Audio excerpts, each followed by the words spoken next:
nos impartirá la conferencia Principios Constitucionales en Materia Fiscal. Muchas gracias. Cuando hablamos del sistema jurídico, generalmente tenemos la percepción de que este sistema jurídico se soporta en leyes, pero la norma no lo es todo. Y en este punto quisiera hacer alusión a este debate suscitado en la teoría jurídica contemporánea, Herbert Hart, Ronald Dworkin. Tenemos la referencia necesaria en el sentido de que Hart concibe al sistema jurídico exclusivamente como reglas, mientras que Dworkin dice, oye, no solamente hay reglas, también hay principios. Y estos principios son precisamente la base a partir de la cual podemos construir todo un sistema jurídico. Una vez que los principios son adoptados por las constituciones de los estados, es ahí donde precisamente adoptan la fortaleza, la fuerza que va a dotar a todas las leyes que integran este sistema jurídico. En el caso de la materia fiscal, tenemos ubicados el artículo 31, fracción cuarta de la Constitución, palabras más, palabras menos, nos refiere que son obligaciones de todos los mexicanos contribuir para los gastos públicos, así de la Federación como del Distrito Federal o del Estado y municipios en que residan, de la manera proporcional y equitativa que designen las leyes, que establezca la ley. Entonces, a partir de este artículo constitucional, hacemos la referencia a 4 principios fundamentales en materia fiscal. Tenemos en la Filmina la proporcionalidad, la equidad, la legalidad y el destino de la contribución. Dentro de los principios constitucionales, sin duda, los que generan mayor confusión son precisamente estos 2 primeros, cuando hablamos de proporcionalidad y cuando hablamos de equidad. Tenemos en la presentación algunos elementos que nos van a permitir distinguir cuándo realmente nos abocamos a la proporcionalidad y cuándo nos referimos a la equidad. Primer punto, la proporcionalidad se refiere a la capacidad contributiva, es decir, a la distribución de las cargas fiscales, mientras que la equidad nos habla de un problema de igualdad de los causantes ante la ley. Otro criterio, bueno, en el caso de la proporcionalidad se aboca a la progresividad, mientras que en el caso de la equidad tiene una noción de igualdad. La proporcionalidad busca desigualdad, ¿por qué? Porque el que tiene un ingreso mayor tiene que tener una tributación cualitativamente mayor de aquel que tiene un ingreso mediano o menor. Cuando hablamos del gasto público, partimos de un concepto de buena fe realmente. ¿Por qué? Buena fe respecto del contribuyente para quien ejerce, ¿sí? Para quien destina esta tributación, esta percepción al gasto público, porque, bueno, nos quedamos con la idea de que en efecto se utiliza así, entre comillas también, ¿no? Porque realmente ese es uno de los anhelos que tiene el sujeto pasivo, que realmente vea traducido lo que él está aportando en servicios públicos de calidad. Ahí tenemos un problema. Si hablamos de países del primer mundo, en efecto, el padrón de contribuyentes es mayor, la recaudación puede ser mayor, pero también el Estado responde en la medida de lo posible, obviamente, a satisfacer estas necesidades. Y este gasto público precisamente se refiere a ello, a las necesidades sociales, colectivas o generales. Es decir, no supeditar el interés particular, el interés individual al interés colectivo. Hablamos estrictamente de servicios públicos. Aquí también cabe distinguir la razón formal de la razón sustancial. La razón formal, gasto público estrictamente; la razón sustancial, gasto público con un fin determinado. Aquí tenemos 3 ámbitos: el fiscal, el parafiscal y el extrafiscal. El ámbito fiscal, hablamos de la recaudación por parte del Estado y la distribución de forma general en cada uno de los ramos. En el ámbito parafiscal, bueno, hay entidades que son órganos fiscales autónomos. Tenemos el caso del Instituto Mexicano del Seguro Social, tenemos al Infonavit por ahí también, que perciben y también aplican eso, pero para la propia realización de sus actividades. Y tenemos los fines extrafiscales, que son aquellos en los cuales se pretende alentar o desalentar alguna actividad que incide de manera directa en la economía nacional. Un ejemplo, las cuotas compensatorias con el carácter de aprovechamientos que estas tienen. Y bueno, en términos generales, tenemos ya la visión de los 4 principios sobre los cuales se debe de soportar la materia fiscal, hablando de tributación. Sin embargo, el problema de este asunto es que en muchas ocasiones no estamos del todo convencidos de que nuestras leyes realmente se sustenten en esto. Porque ayer hacía referencia a uno de los ponentes en el sentido de que cada día se dota de mayores facultades y atribuciones a la autoridad, y de que estos derechos del contribuyente realmente te dicen sí te doy por un lado, pero al final de cuentas te digo en este caso no, en este caso es una excepción a este derecho que tú tienes. Entonces es este jaloneo prácticamente entre contribuyente y Estado, porque mientras el contribuyente va abriendo brecha, bueno, el Estado lo va tapando, ¿no? Al final de cuentas. Pero caemos en el supuesto de que precisamente nos falta una cultura de la tributación, pero también al Estado le falta realmente demostrar que eso que nosotros contribuimos para ese gasto público realmente se ejerza de forma efectiva, que veamos traducida nuestra aportación en servicios públicos y en servicios públicos de calidad. Solamente así. ¿Por qué? Porque si hablamos de cuestiones, por ejemplo, ¿no? Cuando en el caso de la ley del IDE, bueno, para aquellos que no estaban en el padrón, pero al final de cuentas también tiene una injerencia para aquellos que realmente estamos tributando, aunque exista la cuestión ya en los elementos neutralizadores de este impuesto, ¿no? Quiero concluir mi participación. Tenemos que hacer un análisis, tenemos que hacer una exigencia también a nuestros legisladores en el sentido de que respeten y de que volteen la vista ya precisamente a estos principios, que no solamente, incluso las propias autoridades, que no se aboquen solamente a ese aparato normativo, que volteen la vista a un peldaño más arriba, que se vayan a los principios, y solamente de esta manera nuestro sistema jurídico se va a encontrar robustecido y también es un beneficio para nosotros como contribuyentes. Muchas gracias. Nuestro siguiente ponente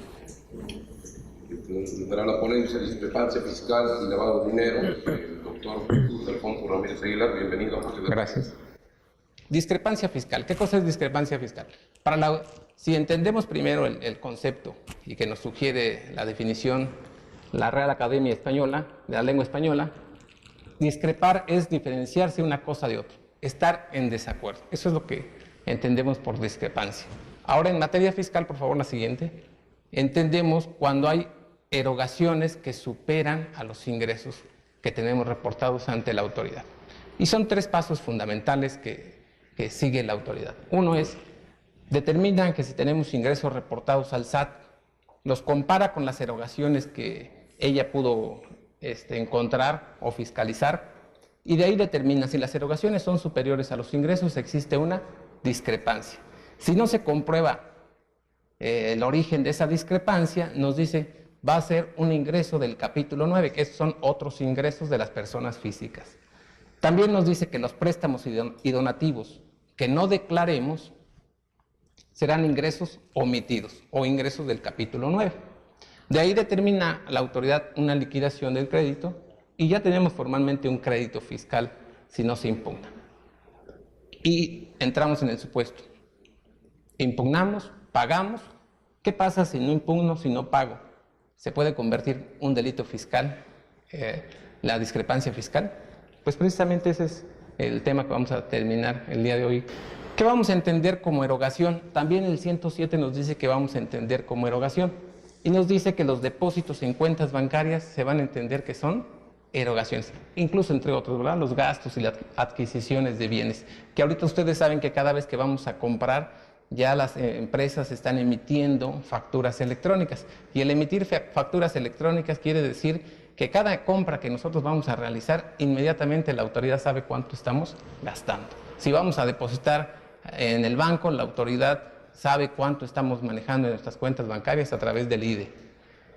Y si adquirimos bienes inmuebles, el notario hace favor también de decir cuánto fue la inversión, ¿verdad? Si constituimos una empresa, también dice cuánto aportamos de capital. Entonces, toda esa información de la que se llega a Hacienda, pues puede determinar cuánto fueron las erogaciones que tuvo una persona física.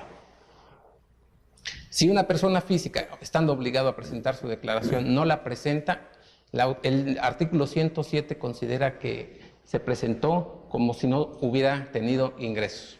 Refuerza la idea el artículo 175 cuando nos dice que las personas están obligadas a declarar la totalidad de los ingresos. Quiere decir que tengo la obligación yo, persona física, de declarar la totalidad. Sin embargo, como el artículo 175 es general y el 106 es específico, prevalece el 106 en el caso de los informes, que es préstamos, donativos y premios, sobre este 175 que es general.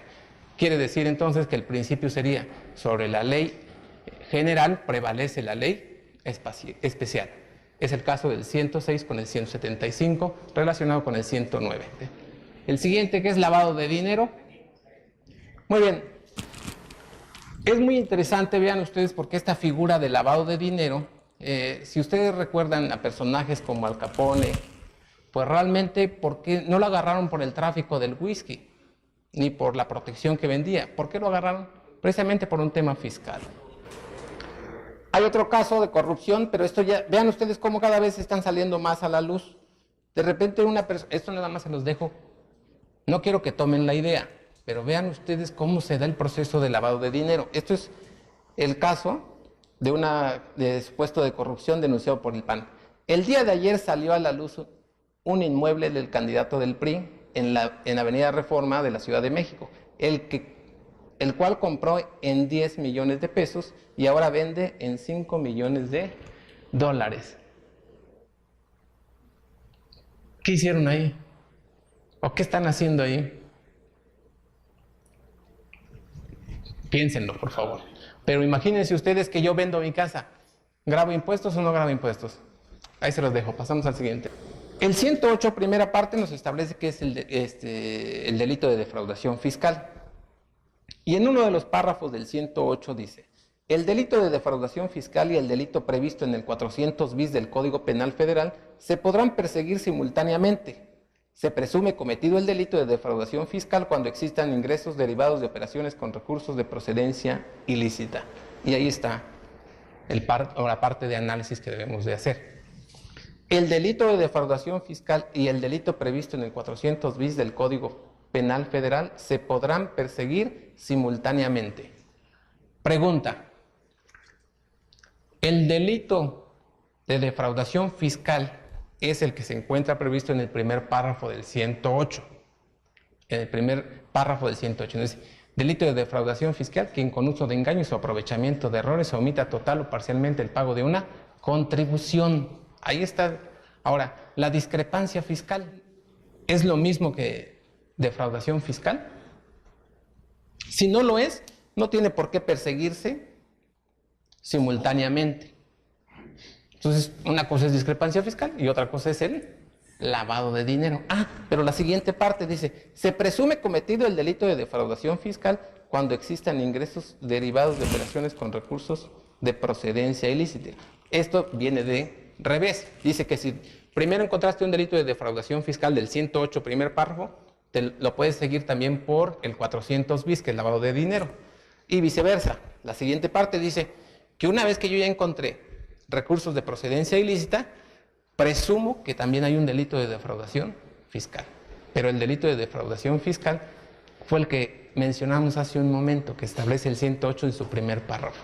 El delito, lo que tiene que ver con discrepancia fiscal, no es defraudación fiscal. ¿Que es equiparable? Sí, pero ahí no lo dice. Para los efectos de este se entiende que son productos de una actividad ilícita los recursos o derechos o bienes de cualquier naturaleza cuando existan indicios fundados que provienen directa o indirectamente o representan las ganancias derivadas de la comisión de algún delito y no pueda acreditarse su legítima procedencia. Ahora, la procedencia en materia penal es la misma que la procedencia que tengo que entender en materia fiscal. No, no lo es. Gracias. Por su tiempo, maestro. El maestro nos va a hacer el favor de dar una conferencia del blindaje jurídico del patrimonio del empresario. Vámonos desde el ámbito jurídico y le vamos a dar un enfoque fiscal. ¿Qué es el patrimonio? Gutiérrez y González señala en su libro de El Patrimonio precisamente que cualquier indigente incluso tiene un patrimonio, es decir, es una bolsa vacía, pero es un patrimonio.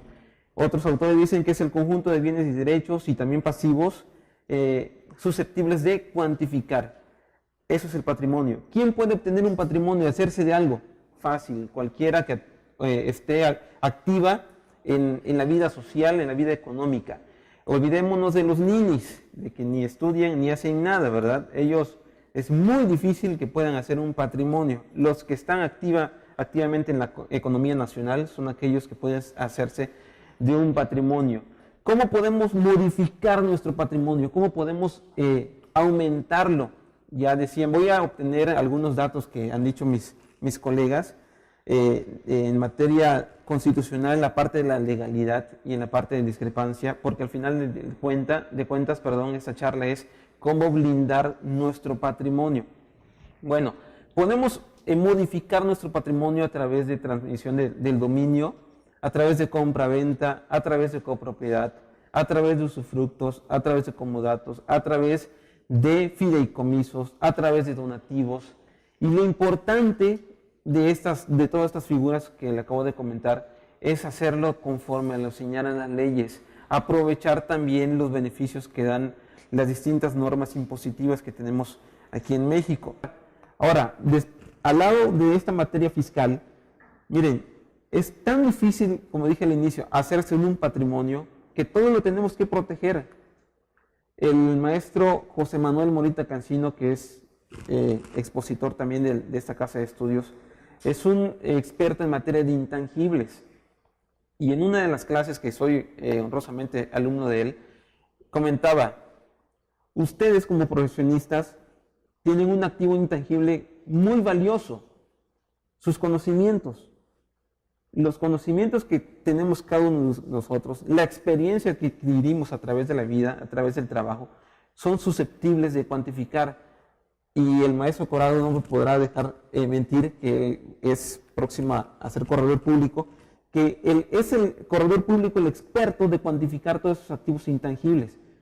Lo más idóneo, lo más lógico desde el punto de vista jurídico es que todos esos conocimientos que ustedes tengan deben de protegerlo, deben de blindarlo a través de derechos de autor, a través de marcas, a través de patentes.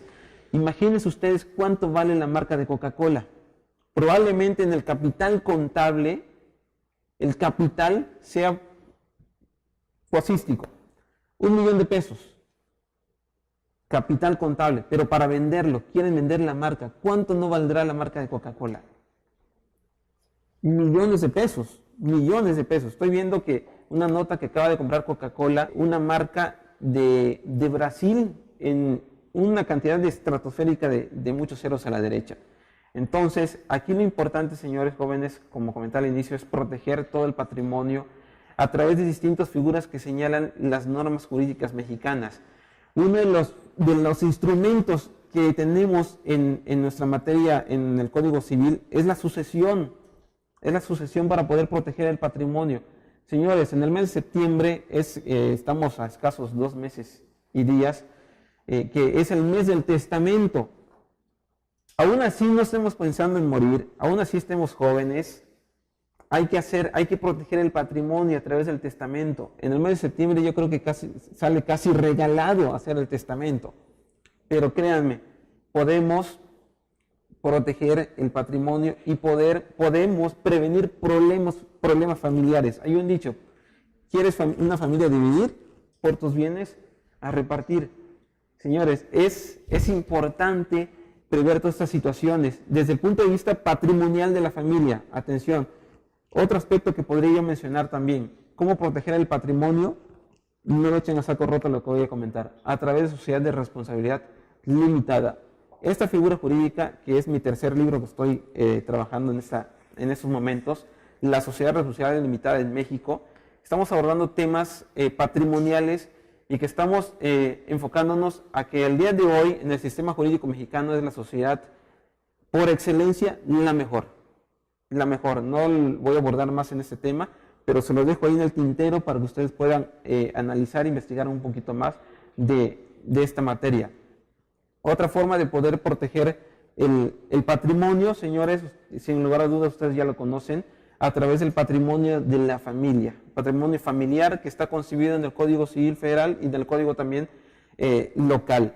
Miren, en el Distrito Federal el patrimonio de la familia se conforma con aproximadamente 2 millones de pesos.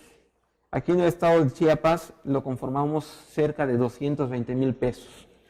¿Qué es lo que conforma el patrimonio de la familia? La habitación, una parcela para cultivar, los enseres de la familia. Pero alguien me podría preguntar, oye, pero si mi casa cuesta 1 millón de pesos y nada más el patrimonio de familia abarca 220,000 pesos. Sí, es cierto, pero ya los tribunales han dicho que si tu inmueble, tu casa habitación, cuesta 1 millón de pesos, pues tu patrimonio de la familia es equivalente al 1 millón de pesos. ¿Por qué? No puede decir, bueno, solo el baño vale 220,000 pesos y hasta eso está protegido. No, es en su conjunto. Muchas gracias.